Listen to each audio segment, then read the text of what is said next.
Llegamos a la primera palabra que vamos a estudiar, el nombre, que también tradicionalmente se llama sustantivo. Esta palabra constituye el núcleo de la frase nominal. Esta frase nominal es la que a su vez puede desempeñar varias funciones, como vamos a ver dentro de un rato. Este nombre, según los criterios que ya hemos explicado, se define como una palabra morfológicamente variable, es decir, va a presentar accidentes, que son los de género y número. Sintácticamente constituye, como hemos adelantado, el núcleo de la frase nominal. Semánticamente se trata de una palabra independiente porque puede aparecer sola, es decir, no requiere de la compañía de otras para que tenga significado. Justamente en razón de esa independencia es que puede constituirse en el núcleo de la frase nominal. Es además de inventario abierto, como lo demuestra el hecho de que se inventan nombres como consecuencia de la dinámica social. Por ejemplo, Google es un nombre nuevo. Chat, ese tipo de conversación que nosotros mantenemos en línea, es también un nombre nuevo. Clon, clonación, son nombres que designan nuevos tipos de productos biológicos, actividad científica, ¿no? Criogenia, una nueva técnica, en fin. En todas las áreas vamos a ir creando nombres como consecuencia de que en nuestro desarrollo cultural inventamos, descubrimos, creamos. Por eso, inventario abierto. Y esta palabra, según lo define la nueva gramática de la lengua española, es aquella que denota entidades materiales e inmateriales. Es decir, va a nombrar, va a designar, va a señalar a entidades de este mundo real o también aquellas que son consecuencia de la abstracción, de la imaginación o del mundo virtual, el mundo de la computadora. Por ejemplo, tú sabes que es un bit, pero no puedes ver un bit. Tienes la idea de unicornio, ¿no? Incluso de repente de pequeño viste My Little Pony, ¿no? Hay unicornios, pero sabes que el unicornio no existe. Tenemos la idea de los dioses como Huiracocha, Zeus, pero también sabemos que son imaginarios. Tus personajes favoritos, ¿no? De repente de niño peleabas como Goku o, no sé, Naruto. Los que son mayores, ¿no? Pregúntale a tu papá, de repente gozó cuando era chico con Caballeros del Zodiaco, ¿no? Bueno, entonces sabemos que son denominaciones para seres que se han inventado, ¿ya? Por eso dice muy certera y claramente la definición de la academia, ¿no? Que denota entidades materiales e inmateriales de toda clase y condición, ¿no? Personas, animales, cosas, ¿no? Y estos seres son reales o son imaginarios. Una de las preguntas frecuentes en los exámenes de admisión es la identificación de las clases gramaticales. Por ejemplo, te piden identificar el número de sustantivos que hay en un texto o de repente te piden señalar aquella oración que presenta mayor número de nombres de sustantivos. Entonces, caray, ¿cómo hacemos para no equivocarnos? Esto es solo una ayudadita. La mejor manera de diferenciar las palabras es cuando con una lectura constante tú te familiarizas con su uso. Pero, mira, el nombre responde a la pregunta ¿cómo se llama? ¿Cómo se llama? Manzana. Entonces, manzana, créeme, es una manzana. Entonces, manzana es un nombre. ¿Cómo se llama? Teorema, ya lo reconociste, ¿no es cierto? La suma de los cuadrados de los catetos es igual al cuadrado de la hipotenusa. Ya. Entonces dices, teorema de Pitágoras, como puedes tú señalar también el teorema de Ruffini, el teorema del resto, etc. Pero la palabra teorema, ya, ahí está. ¿Cómo se llama? Teorema. ¿Cómo se llama? Con un poco de buena voluntad, no es Snoopy, aunque se parece, pero basta con decir perro. ¿Cómo se llama? Tiza. ¿Cómo se llama? Pizarra. ¿Cómo se llama? Corbata. La respuesta a ¿cómo se llama? Siempre será un nombre. No es un método 100% infalible, pero te puede ayudar cuando tengas algún tipo de duda. Este es entonces el nombre. La primera palabra que estudiamos, y como vamos a ver al hablar de sus funciones como núcleo de la frase nominal, es una palabra de suma importancia, de suma utilidad.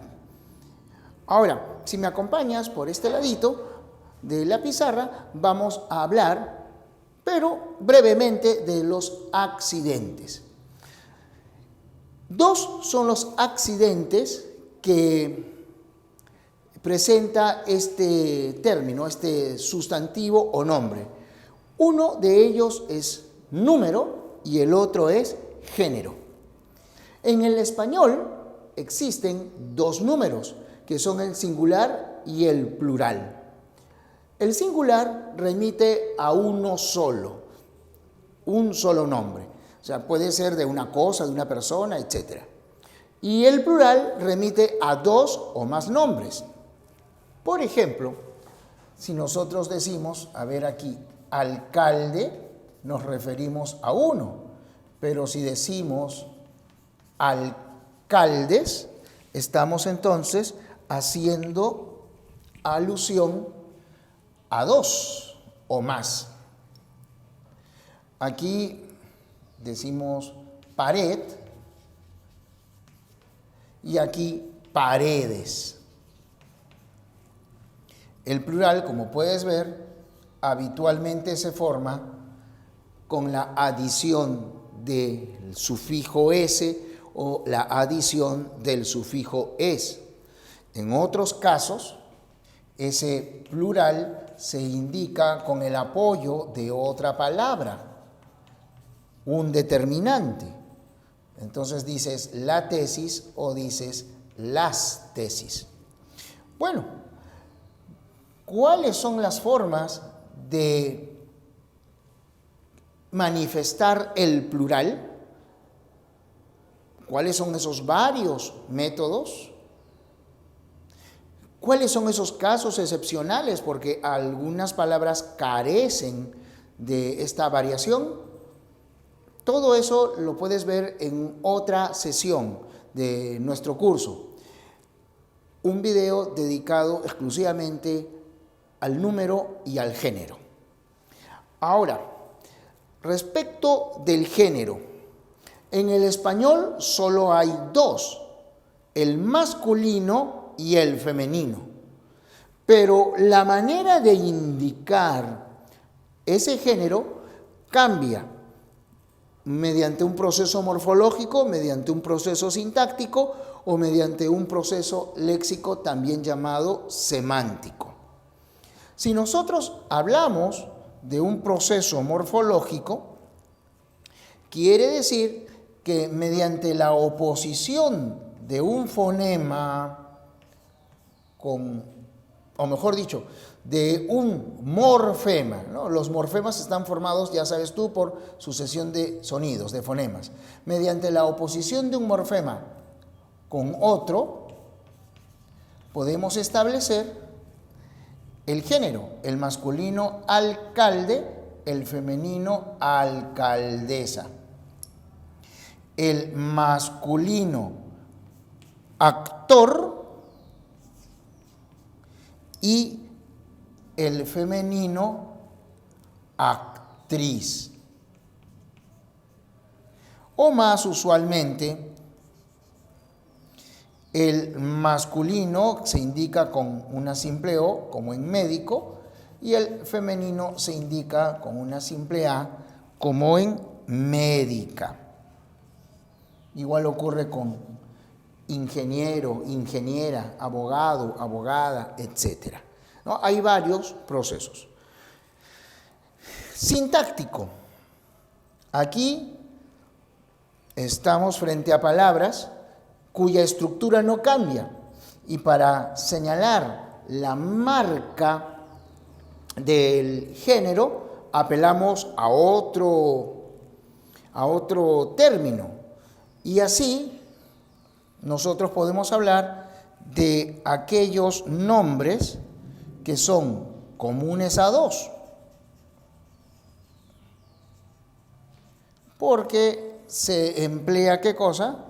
Se emplea el mismo término, pero cambia el determinante que acompaña. Entonces, el y la. Por ejemplo, el artista,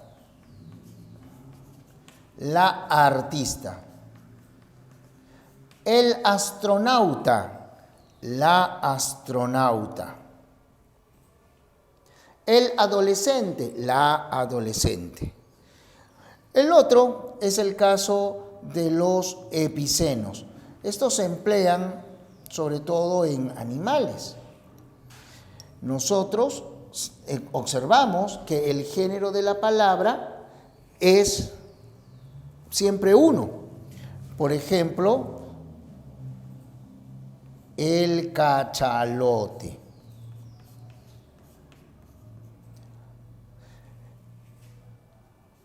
Y este puede servir para indicar a un animal que tiene sexo, atención, ese es otro criterio, sexo masculino, y entonces decimos el cachalote macho, o sexo femenino, y entonces decimos el cachalote hembra. Igual ocurre si nosotros empleamos una palabra de género femenino como foca. Entonces será la foca macho, si se trata de sexo masculino, y será la foca hembra si se trata de sexo femenino. ¿De acuerdo? Por último, tenemos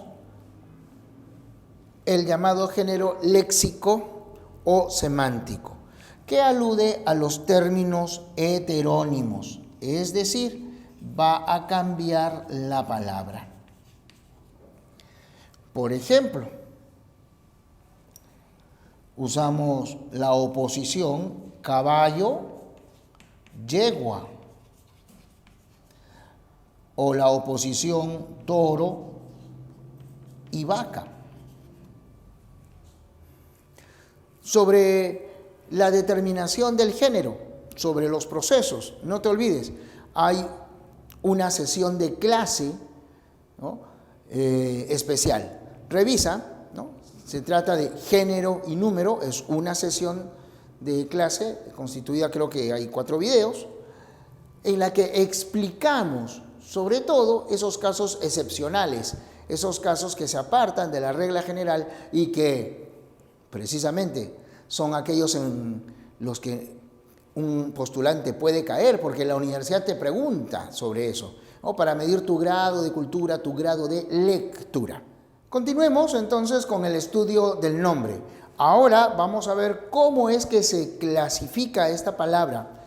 Hay varios criterios, así que hemos tomado en cuenta los principales para que tú puedas tener una idea cabal de cuál es la naturaleza de este nombre, y a partir de esa naturaleza tú puedas también poder emplearlos. Fíjate, justamente hablando de la naturaleza del nombre, hay que señalar que en tanto se trata de palabras, la naturaleza que asumen es la del objeto o la del ser que designan. Es decir, llamamos concretos a aquellos nombres que adquieren, ¿no?, la naturaleza de elementos que son percibibles, ¿no? Veamos lo que dice, esta es la última publicación de la RAE, ¿no?, y de la Asociación de Academias. Se trata del glosario de términos gramaticales. Lástima, por la pandemia aún no llega, ¿no? Lo van a traer, pero por suerte hay algunos servicios de mensajería, ¿no?, que te te los pueden traer desde España. ¿Qué dice? El nombre concreto es un tipo de nombre común que designa realidades materiales, segmentales, limitadas físicamente o perceptibles por los sentidos. Este último criterio es el que nosotros tomamos en mayor consideración. Los nombres concretos son los que van a designar a aquellos seres, cosas, etcétera, que nosotros podemos captar mediante la vista, el tacto, el oído, etcétera. Por eso dijimos, son aquellos nombres que designan lo percibible. Por ejemplo, el vapor, tú lo puedes ver. Igual como una montaña, igual como un niño, un edificio, un río, etc. En cambio, los abstractos son un producto de la abstracción, son un producto del pensamiento.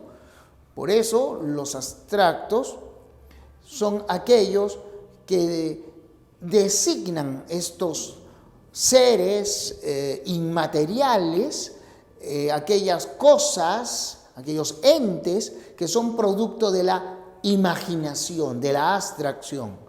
Por ejemplo, unicornio,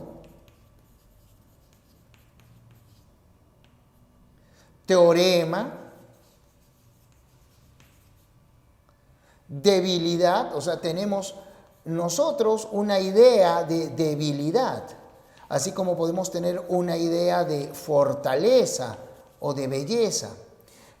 Nosotros percibimos al débil, percibimos a la fuerte, pero no podemos percibir esa fortaleza como algo independiente. O sea, no es como, por ejemplo, aquellos que eran aficionados de pequeños a las aventuras de Dragon Ball, cuando él aumentaba su fortaleza, ¿no? Elevaba su ki, de pronto se veía un brillo alrededor.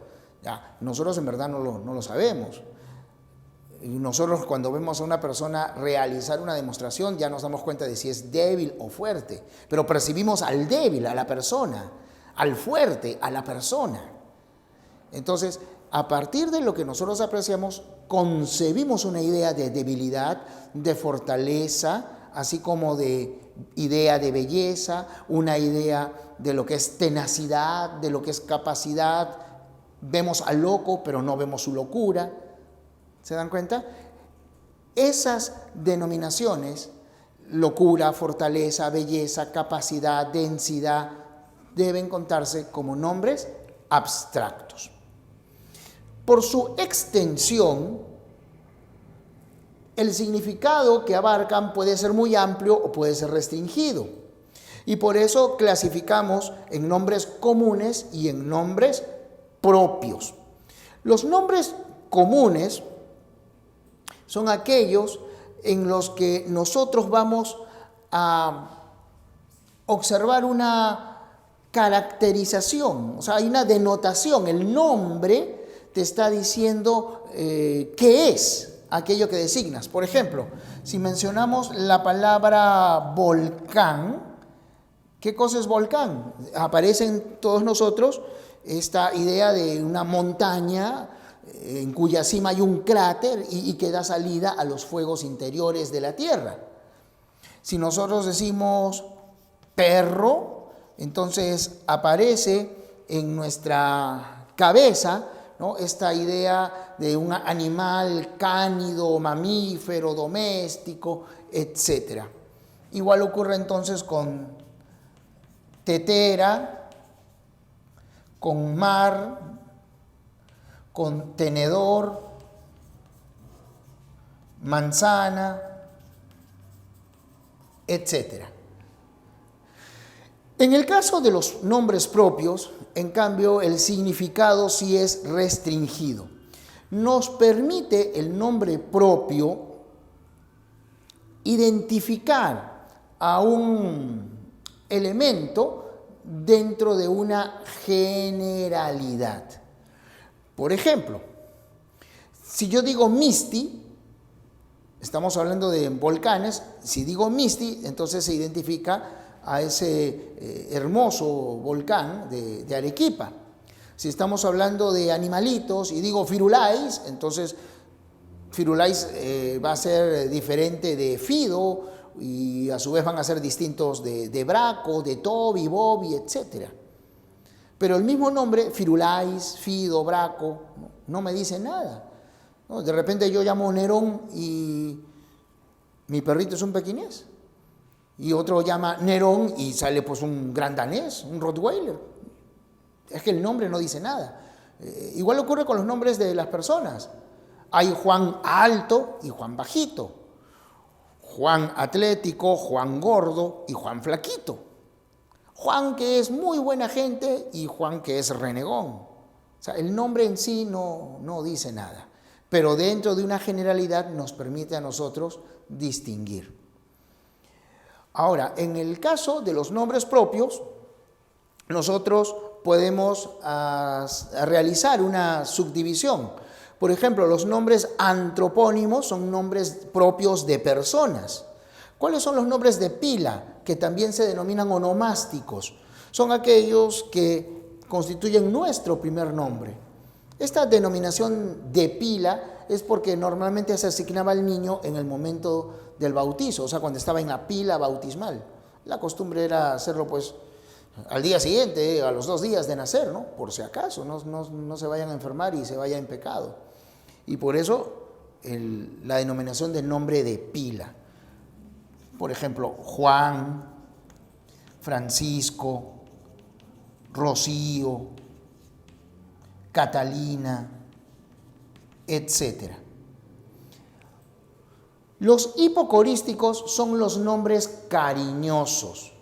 Por ejemplo, a los Francisco nos dicen Paco, a los Guillermo les dicen Memo, a las Rocío, Chío, a las Victoria, el nombre tradicional es hipocorístico, es Toya. Lo de Vicky es un hipocorístico del inglés, así como Johnny es un hipocorístico de John, ¿no? Esto también es del inglés. Fico, ¿no? De Federico. Los apellidos. Muchas veces estos apellidos son derivados de nombres antiguos. Por ejemplo, Sánchez, que viene de Sancho. Ramírez, que viene de Ramiro. Pero algunas personas también asumen como apellidos nombres de colores, como el señor Rojo, nombres de lugares, como el señor Trujillo, etc. Otros antropónimos son los seudónimos. Por ejemplo, Pablo Neruda, seudónimo de Ricardo Reyes Vaso Alto. Rubén Darío, seudónimo de Félix Rubén García Sarmiento. Juan de Arona, seudónimo de Pedro Pablo Pasoldán Yunanue. Los sobrenombres, que se trata de denominaciones, se trata de nombres que acompañan al propio. Por ejemplo, el sabio, que remite al rey Alfonso, el mantuano, que remite a Virgilio, la católica, que remite a la reina Isabel. Entonces tú dices Isabel la Católica, Alfonso el Sabio, etc. Los apodos, ¿no? El depredador, como no, Paolo el depredador guerrero, Ernesto Che Guevara, Jefferson la Foquita Farfán, Teófilo el Nene Cubillas, Hugo el Cholo Sotil, etc. ¿Ya? Entonces, esas denominaciones también tienen esta categoría de nombre propio porque están designando a personas en especial. Tú te das cuenta porque se escriben con letra mayúscula. Las denominaciones de lugares se denominan topónimos. El accidente geográfico en sí se va a escribir con minúscula, cabo, puerto, bahía, isla, etc. Pero el nombre particular, ese es el topónimo. Por ejemplo, nombre de un continente, América, nombre de un país, por ejemplo, Grecia, nombre de una península, por ejemplo, Arabia, nombre de un volcán, por ejemplo, Etna. Los hidrónimos son los nombres de aguas, mares, ríos, lagos, océanos, por ejemplo, Pacífico, Mediterráneo, Amazonas, Rímac, Titicaca, etc. Otro criterio, ¿me acompañas por este lado? Otro criterio de clasificación es el que toma en cuenta su contabilidad. ¿Qué quiere decir su contabilidad? Sucede que algunos nombres son elementos que pueden ser individualizados. Entonces, nosotros podemos clasificar en nombres contables y no contables. ¿Qué dice al respecto la gramática? Dice, los nombres contables designan conceptos susceptibles de ser computados o enumerados. Lo contrario, el no contable. El no contable entonces no se puede computar ni enumerar. Estos de aquí sí, uno por uno. Por ejemplo, entre los contables podemos decir estrella, podemos decir camión, libro, jauría, etc. O sea, cada uno es individualizado. En cambio, los no contables no se pueden enumerar así. Yo puedo decir 10 estrellas, 15 camiones, 14,000 libros, 8 jaurías. Pero aquí no puedo decir 8 oxígenos. No puedo decir 10 avenas. No puedo decir 1000 aguas. ¿No? Y tampoco podría hacer eso con, mantequilla. Sin embargo, cuidado. Yo sé que tu profe de química a veces dice, pierde 2 oxígenos, gana 3 hidrógenos, etc. Lo que hace tu profesor es emplear una figura llamada elipsis. Simplemente está reduciendo. Lo que él quiere decir es 3 átomos de oxígeno, 2 átomos de hidrógeno, etc. Ahora, si yo digo 2 átomos, entonces lo que estoy contando es el átomo, de lo que sea, de oxígeno, de hidrógeno, de lo que sea. Entonces yo estoy contando los átomos. Si digo 1 kilo de avena, 2 kilos de avena, 1 tonelada de avena, lo que cuento es kilo, tonelada, avena. Si cuento agua, digo 1 litro de agua, 20 pies cúbicos de agua, entonces lo que cuento son los litros, los pies. Esto es para que te des cuenta de que, aunque no son contables, es decir, no se pueden enumerar, sí son mensurables, es decir, se pueden medir. En el caso de aquí, esta clasificación toma en cuenta si nosotros vamos a verlos uno por uno o por su conjunto. Los individuales son aquellos nombres que designan al elemento. Por ejemplo, estrellas. Ahora tú dirás, profe, pero en estrellas hay varios. Cuidado, se trata de un nombre individual. Lo que sucede es que está afectado por el número plural. Es decir, puedo hablar de un elemento o de varios elementos, pero sigue siendo un nombre individual. ¿De acuerdo? Así tenemos estrellas o estrellas, cerdos, cerdos, flor, flores, res, reses, etc. Los colectivos son los nombres de conjuntos. Y atención aquí, a veces conocemos el nombre de elementos. Por ejemplo, si nosotros decimos un año, entonces sabemos que ese año está constituido por 12 meses. Si decimos semana, quiere decir que está constituido por 7 días. Si digo soneto, quiere decir que está constituido por 14 versos. Cuando se sabe el número de elementos del conjunto, este nombre colectivo es definido, pero no sabemos cuántos cabellos hay en una cabellera, cuántas hojas en el follaje, cuántos pelos en la pelambre, cuántas plumas en el plumaje, etc. Como no se sabe el número de elementos, estos de acá son conjuntos indefinidos. Luego, por su origen, lo que nosotros apreciamos aquí es la procedencia de la palabra. Los primitivos son aquellos nombres que no provienen de otra palabra de la misma lengua. ¿Esto qué significa? Que incluso puede ser un préstamo lingüístico. Por ejemplo, la palabra fútbol es primitiva dentro del español. Otros ejemplos: viento, muela, casa, etc. Los derivados son los que sí provienen de otra palabra. Algunos vienen de verbos, por ejemplo, de caminar, caminante, de comer, comensal, de cocinar, cocinero.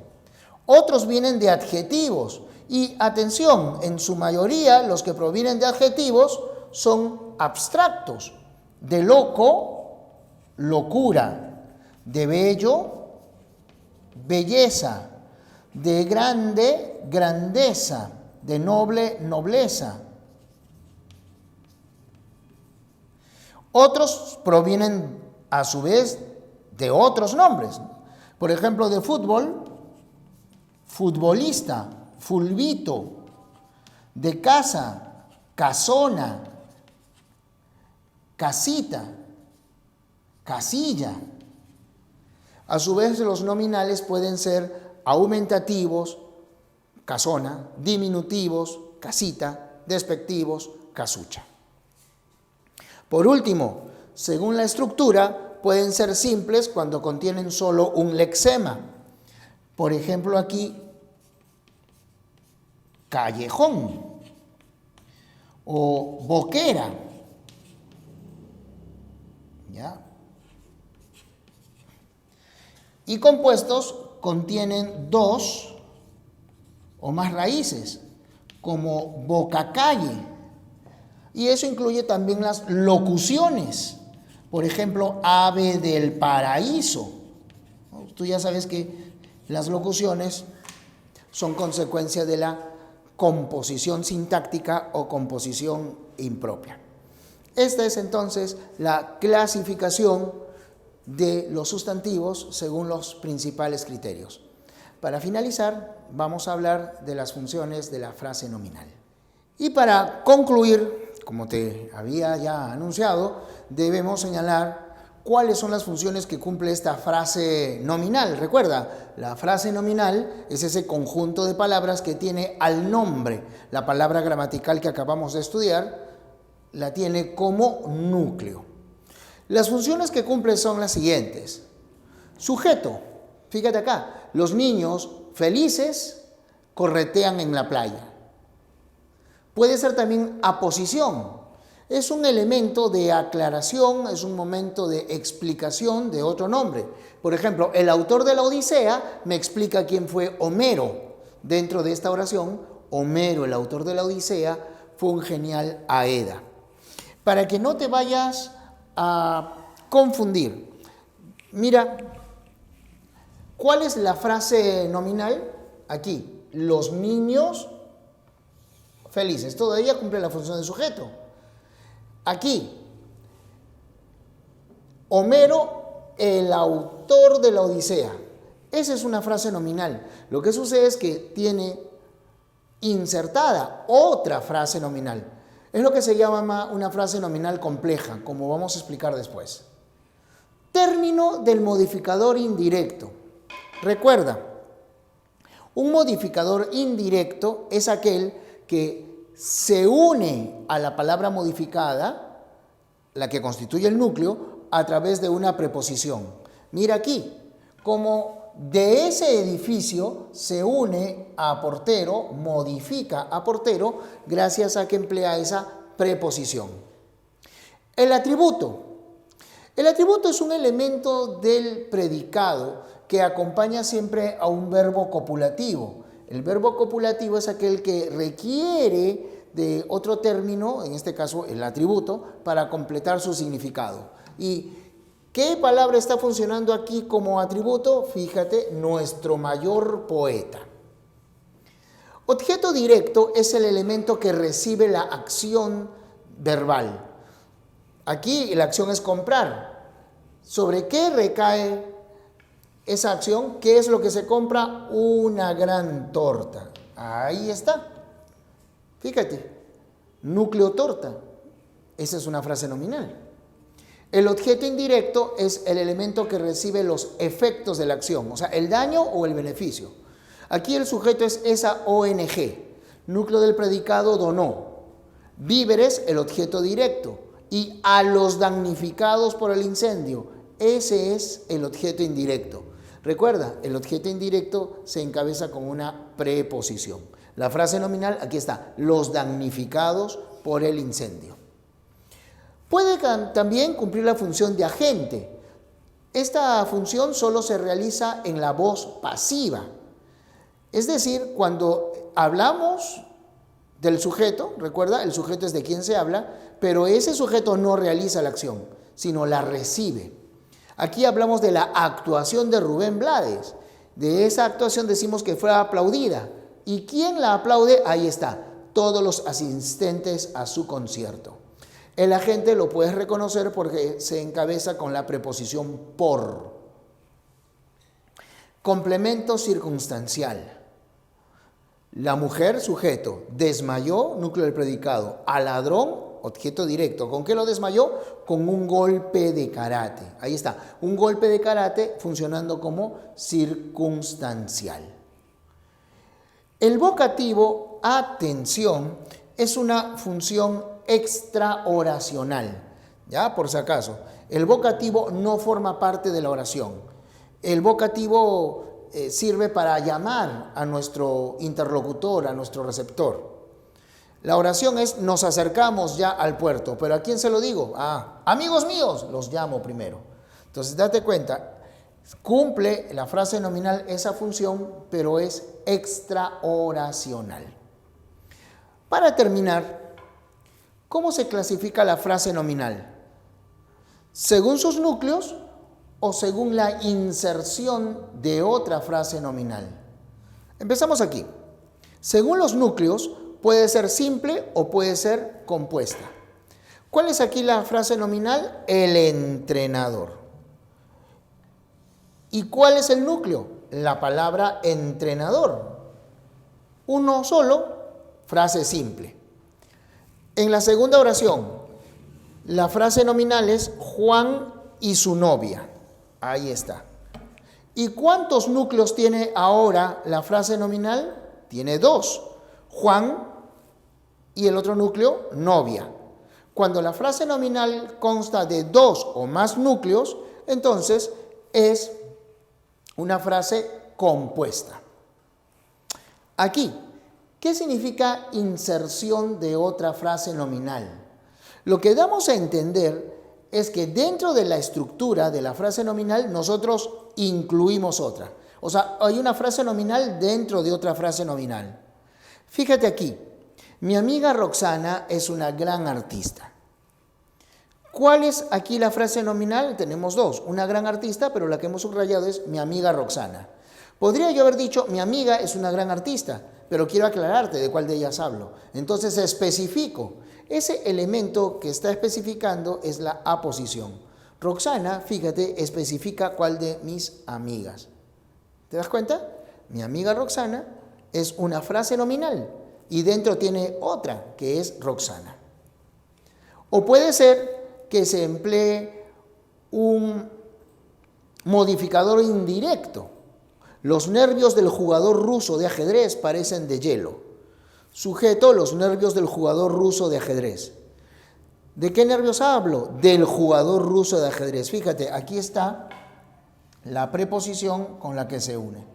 Entonces, si te das cuenta, ¿no?, lo que hemos dicho, a ver, término del modificador indirecto, ¿no? Acá hay una frase nominal dentro de otra. Acá igual, jugador ruso de ajedrez está modificando a nervios, está dentro de esta frase mayor. Cuando en la frase nominal nosotros encontramos aposición o encontramos modificador indirecto, la frase se llama compleja. Pero si en la frase, en este caso, muchos niños contentos, si en la frase no hay ni MI ni aposición, entonces la frase se denomina incompleja. Sé que son varios conocimientos, sé que hay bastante por repasar. La ventaja es que tú puedes ver tantas veces sean necesarias estos vídeos. No dejes de hacerlo, como tampoco de ver el siguiente segmento en el que vamos a resolver esas preguntas con las que tú también practicas y de esa manera vamos a afianzar cuanto aquí hemos aprendido.